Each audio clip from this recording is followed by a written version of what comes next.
पिछले क्लास में हम आप लोग को इलास्टिक, इन इलास्टिक और परफेक्टली इन इलास्टिक कोलिजन के विषय में समझाए।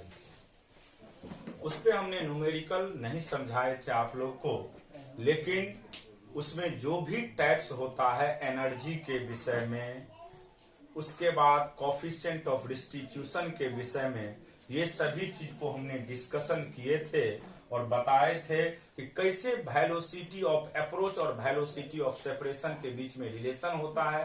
हमने आप लोग को बताए थे अगर कोलिजन इलास्टिक होते हैं तो आपका लीनियर मोमेंटम हमेशा एक दूसरे से ट्रांसफर होता है। जैसे बिफोर कोलिजन और आफ्टर कोलिजन लीनियर मोमेंटम में कोई चेंजिंग नहीं होते हैं, तो हमने आपको समझाने का कोशिश किए थे कि यहाँ पे लीनियर मोमेंटम ऑलवेज ट्रांसफर होते हैं। इनिशियल का ट्रांसफर जो है फाइनल में होता है, इसलिए हम लोग कहते हैं कि इनिशियल लीनियर मोमेंटम बराबर फाइनल लीनियर मोमेंटम। अगर कोलिजन इलास्टिक था तो उस केस में हमने समझाए थे कि काइनेटिक एनर्जी में कोई भी लॉसेस नहीं होते। फिर हमने आप लोग को कोफिशिएंट ऑफ डिस्ट्रीब्यूशन के विषय में बताए थे कि कोफिशिएंट ऑफ डिस्ट्रीब्यूशन का सिंपल वैल्यू होता है velocity of separation by velocity of approach. और हमने सिंपली पढ़ाए थे आप लोग को कि अगर कोलिजन इलास्टिक होगा तो कोफिशिएंट ऑफ डिस्ट्रीब्यूशन का वैल्यू ऑलवेज 1 के बराबर होते हैं। इसमें काइनेटिक एनर्जी में भी कोई लॉसेस नहीं होता है। फिर उसके बाद हमने दूसरा कोलिजन की बात किए थे, आपका हेड ऑन इलास्टिक कोलिजन, जो कि बहुत इंपॉर्टेंट है। आईआईटी और मेडिकल में यहां से हर एक साल एक क्वेश्चन आता है।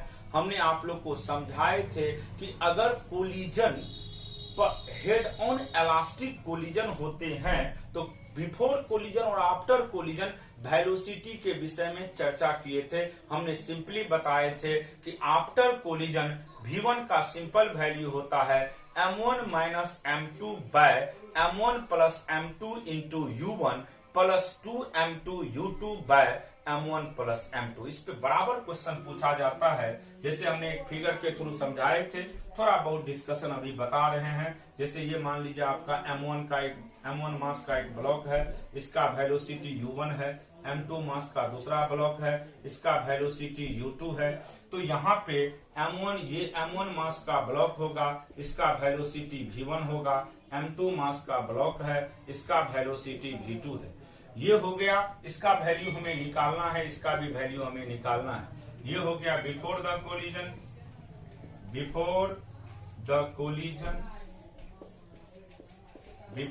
कोलिजन, और ये हो गया आपका आफ्टर द कोलिजन। तो हमने आप लोग को इस पे समझाए थे कि v1 का अगर वैल्यू की बात करते हैं तो देखिए v1 का हमने सिंपली वैल्यू आप लोग को रटा दिए थे। v1 की बात करेंगे तो v1 का फॉर्मूला होगा m1 minus m2 by m1 plus m2 into u1 plus 2m2 u2 by m1 plus m2। ये हो गया हेड ऑन इलास्टिक कोलिजन के केस में आफ्टर कोलिजन के बाद वेलोसिटी का वैल्यू। इसी तरीका से हमने v2 का भी फॉर्मूला रटा दिए थे क्लास में आप लोग को m2 minus m1 by m1 plus m2 into u2 plus 2m1 u1 by m1 plus m2। ये हो गया हेड ऑन इलास्टिक कोलिजन के केस में वेलोसिटी का वैल्यू आफ्टर कोलिजन, जबकि कोलिजन से पहले हमारे पास u1 और u2 का वैल्यू दिया रहता है और हमें v1 और v2 का वैल्यू निकालना होता है। तो इसमें आप सिंपली याद रखिएगा कि v1 का कोई फॉर्मूला पूछेगा तो आप लोग सिंपली ध्यान में रखेंगे m1 minus m2 by m1 plus m2 into u1 plus 2m2 u2 by m1 plus m2। फिर V2 का value M2 minus M1 by M1 plus M2 into U2 plus 2M1 U1 by M1 plus M2। इसका हमने 3 case आप लोग को समझाए थे। पहला केस था जब दोनों ही ब्लॉक आइडेंटिकल होते हैं, इसका मतलब ये हुआ कि दोनों का मास सेम होगा। शेप और साइज से कोई लेना देना नहीं है। शेप और साइज अलग अलग हो सकता है, लेकिन ऑब्जेक्ट का मास ऑलवेज इक्वल होना चाहिए। जब ऑब्जेक्ट का मास इक्वल होता है तो हमने आप लोग को समझाए थे कि बिफोर कोलिजन और आफ्टर कोलिजन वेलोसिटी इंटरचेंज करते हैं। इंटरचेंज का मतलब ये हुआ कि बिफोर कोलिजन अगर M1 का वेलोसिटी U1 है और M2 का वेलोसिटी U2 है, तो आफ्टर कोलिजन M1 का वेलोसिटी U2 होगा और M2 का वेलोसिटी U1 होगा। इसका सिंपली मतलब ये हुआ कि बिफोर कोलिजन और आफ्टर कोलिजन वेलोसिटी हमेशा इंटरचेंज करते हैं। ये कॉन्सेप्ट बिल्कुल याद रखना है कि दो बॉडी का अगर मास आइडेंटिकल हो, ये जरूरी नहीं है कि शेप और साइज भी आइडेंटिकल हो। शेप और साइज अलग अलग हो सकता है। सिर्फ अगर आपका जो मास का वैल्यू होता है अगर वह आइडेंटिकल होगा तो बिफोर और आफ्टर कोलिजन वेलोसिटी हमेशा एक दूसरे का इंटरचेंज करता है। फिर दूसरा केस था, जैसे हम एक सिंपल एग्जांपल के तौर पे आपको समझाते हैं। जैसे मान लीजिए आप जा रहे हैं, बड़ा सा कोई ब्लॉक है यानी पहाड़ है, और पहाड़ से आप जाकर के टकराते हैं। उसका मास बहुत ही बड़ा है आपके रिस्पेक्ट में। आप U वेलोसिटी से जा रहे हैं और जाने के बाद पहाड़ तो रेस्ट में होगा, उसका वेलोसिटी U2 0 है, मास बहुत बड़ा है। जैसे आप टकराते हैं तो टकराने के बाद पहाड़ के वेलोसिटी पे कोई इफेक्ट नहीं पड़ेगा, लेकिन आप जिस वेलोसिटी से जाते हैं उसी वेलोसिटी से रिटर्न आ जाएंगे। तो इसका सिंपल मतलब है कि M1 मास का जो ब्लॉक है उसका वेलोसिटी M2 के रिस्पेक्ट में बहुत ही छोटा है, और M1 अगर पीछे से टकराते हैं M2 से तो M2 के वेलोसिटी पे कोई इफेक्ट नहीं पड़ेगा, लेकिन M1 का वेलोसिटी रहेगा वही विथ माइनस साइन के साथ। फिर तीसरा केस इसमें भी हमने चर्चा किए थे, आप लोग को समझाए थे कि अगर मान लीजिए आप आगे साइकिल से जा रहे हैं या आप रेस्ट में रुके हुए हैं किसी दुकान के पास, पीछे से ट्रक आ रहा है, यानी अब M1 मास वाले का M1 मास जो है बहुत बहुत बड़ा है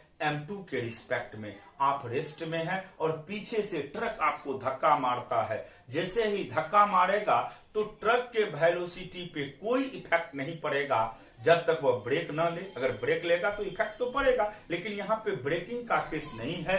किसी भी तरह का एक्सटर्नल फोर्स एक्ट नहीं करना चाहिए, क्योंकि आपको कोलिजन के केस में हमने पहले समझा चुके हैं कि लीनियर मोमेंटम सिस्टम का ऑलवेज कंजर्व होना चाहिए। तो उस केस में होता क्या है, अगर पीछे से धक्का हैवियर मास के ब्लॉक मारते हैं स्मॉलर मास के ब्लॉक पे, तो स्मॉलर मास वाले जो ब्लॉक होंगे उसका वेलोसिटी हैवियर मास के वेलोसिटी से दुगना हो जाता है, और बिगर मास वाले ब्लॉक के वेलोसिटी पे कोई इफेक्ट नहीं पड़ेगा। वह जिस वेलोसिटी से आ रहा था उसी से कंटिन्यूअस चलता चला जाएगा। लेकिन अगर कोई आदमी खड़ा है, उसका वेलोसिटी पीछे से जैसे ही धक्का मारेगा तो ट्रक का जो भी वेलोसिटी होगा उससे दुगना उसका वेलोसिटी हो जाएगा। ये पिछले क्लास में हमने डिस्कशन किए थे। फिर हमने बताए थे कोफिशिएंट ऑफ रिस्टिट्यूशन। अगर इलास्टिक कोलिजन होगा तो कोफिशिएंट ऑफ रिस्टिट्यूशन का वैल्यू रटा हुआ होना चाहिए, 1 के बराबर होता है। ये हमेशा कॉम्पिटिटिव एग्जाम में पूछे जाते हैं। फिर है उसके बाद कि परफेक्टली इलास्टिक कोलिजन में कोफिशिएंट ऑफ रिस्टिट्यूशन 1 हो गया। फिर इसके बाद है आपका in elastic collision. In elastic collision में याद ये रखना होगा आपको कि लीनियर मोमेंटम तो कंजर्व होते हैं, लेकिन काइनेटिक एनर्जी कभी भी कंजर्व नहीं होता है। काइनेटिक एनर्जी में लॉसेस होते हैं, इसलिए हमने प्रूव्ड किए थे इसमें वेलोसिटी का वैल्यू। जैसे आपको हम बता रहे हैं यहाँ पे इन इलास्टिक कोलिजन बहुत इंपॉर्टेंट है। पिछले साल IIT 2019 में इसी पे क्वेश्चन पूछा था। यहाँ पे आपको ध्यान ये रखना है कि अगर कोलिजन इन एलास्टिक है, कोलिजन कैसा होना चाहिए बाबू, इन एलास्टिक कोलिजन। तो इन एलास्टिक कोलिजन के केस में हमने रटाए थे कि 0 से ई का वैल्यू 0 और 1 के बीच में होता है। बहुत इंपॉर्टेंट है ये, 0 और 1 के बीच में होता है। तो जैसे अगर इसमें अगर आपको बिफोर कोलिजन और आफ्टर कोलिजन का चर्चा किया जाए, इस पे अभी हम क्वेश्चन भी डिस्कशन कुछ करेंगे। M1U1 है, M2U2 है, ये हो गया आपका M1V1 हो गया। ये V1 और V2 गिवन कभी नहीं रहता है, और ये M2V2 है।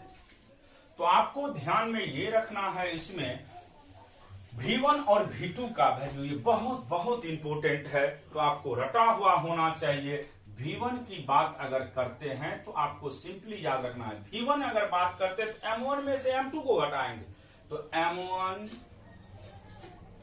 Minus e M2 by M1 plus M2 into U1 plus 1 plus e, वहां पे 2 था और 2 के बदले यहां पे क्या हो गया 1 plus e M2 U2 by M1 plus M2। तो आपको ये ध्यान में रखना होगा कि अगर कोलिजन आपका इन एलास्टिक होता है तो V1 का सिंपल वैल्यू होगा M1 minus e M2 by M1 plus M2 into U1 plus 1 plus e M2 U2 by M1 plus M2। इसी तरीका से अगर हम V2 की बात करते हैं तो V2 का सिंपल वैल्यू रटा हुआ होना चाहिए M2 E M1 by M1 plus M2 into U2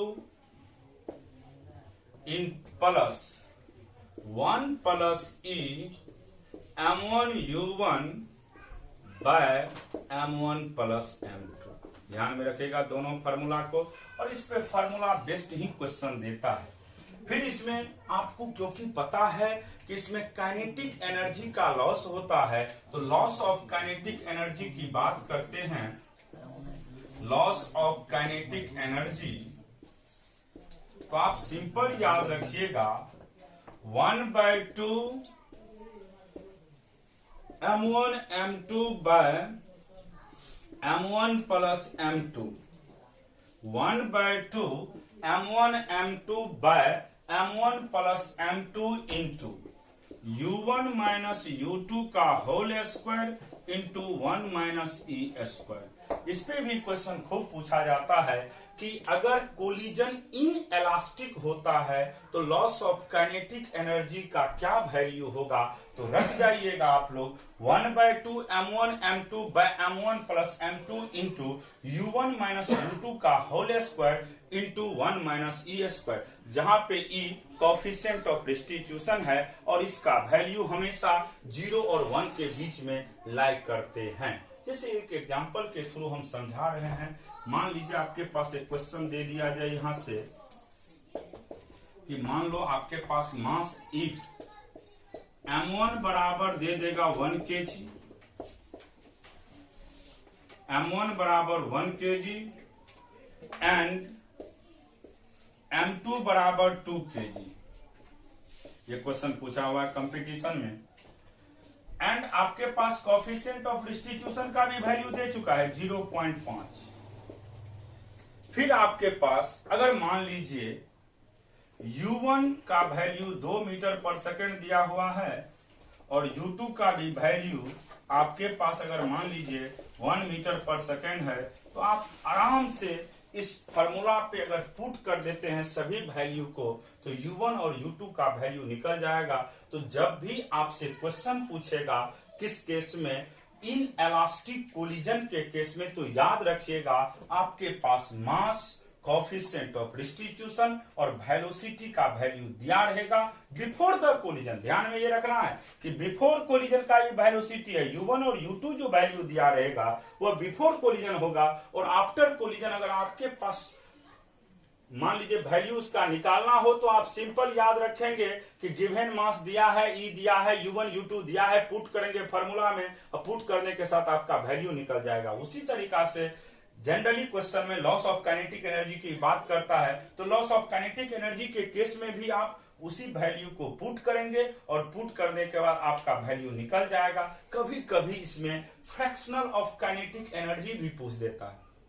तो सबसे पहले आपके मन में उठेगा ये फ्रैक्शनल ऑफ काइनेटिक एनर्जी होता क्या है। तो फ्रैक्शनल ऑफ काइनेटिक एनर्जी, जैसे मान लीजिए हमारे पास कुछ काइनेटिक एनर्जी इनिशियली है और मान लीजिए कोई ऑब्जेक्ट एक दूसरे से कोलाइड करते हैं तो काइनेटिक एनर्जी में लॉसेस होते हैं।